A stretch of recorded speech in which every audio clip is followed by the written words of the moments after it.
So I'm a catalyst profile, and I think the word catalyst does explain it quite well, because the catalyst profile are very good at coming in and shaking things up, but not very good at settling things down and making sure they're running smoothly. So we're going to look for something we can change, we're going to look for something we can improve, we're going to see something wrong in a situation or something that can be done better in a situation, we're going to try and fix it.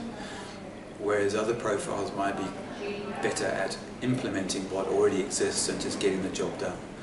So that catalyst can be good and it can be bad. If you want something changed, then get a catalyst in. If you don't want something changed, keep them well away.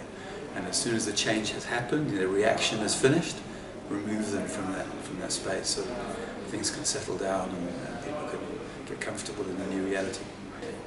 A situation where it definitely hindered me was when I first joined Soda. I was helping with some of the delivery stuff, and I was given the opportunity to do an assessment of one of the client companies. And the assessment report has a particular format, there's a particular way of putting it together, so I immediately tried to change that. And was pushed back heavily from the lady who's in charge of our development to say, no, this is the way it must be presented and this is the reason why. Okay, right, get back in your box, go and do it the way it was designed to be done. And since then I've had the opportunity to do a few more and really understand why it was in the way, the format it was in, why it's done the way it's supposed to be done. But at the time, my first reaction was, no, this doesn't work for me, I've got to change it. Where it's worked for me, I think some of the operational people I used to deal with were very risk-averse, hated change, and were definitely of the mindset, no, this is the way we've always done something. And I think as soon as I hear that phrase, I'm going to look for a way of doing it better. So there were several things that we updated, modified, improved, reduced the amount of time it took, reduced the number of systems that were involved, etc. So it's just that mindset definitely helped in that situation.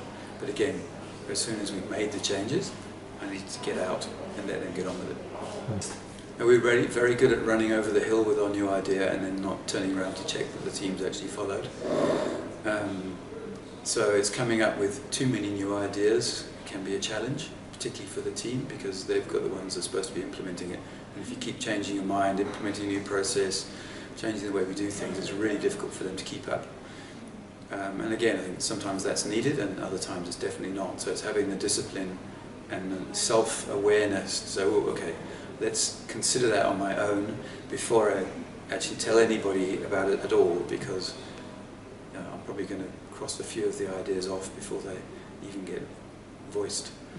Being an MD and being a director on a board, so I'm a director on boards of other companies, is very much that big picture thinking. So you need to get out of the operations, you need to stand away from the business and look down on it from above and say, right, okay, where is this thing going? Are we even in the right forest? Are we chopping down the right trees? And that analogy always comes to mind, because if you're trying to picture a forest, you can't do it from inside the forest. You've got to step back, you've got to view it from above. So what is the strategy for the business? Have we thought it through clearly? Have we got a plan as to where we're going to go? And what direction are we going? And then you can get back into the detail, and then you can start bringing the rest of the people into the team to add that colour, add that texture, add the how into the conversation.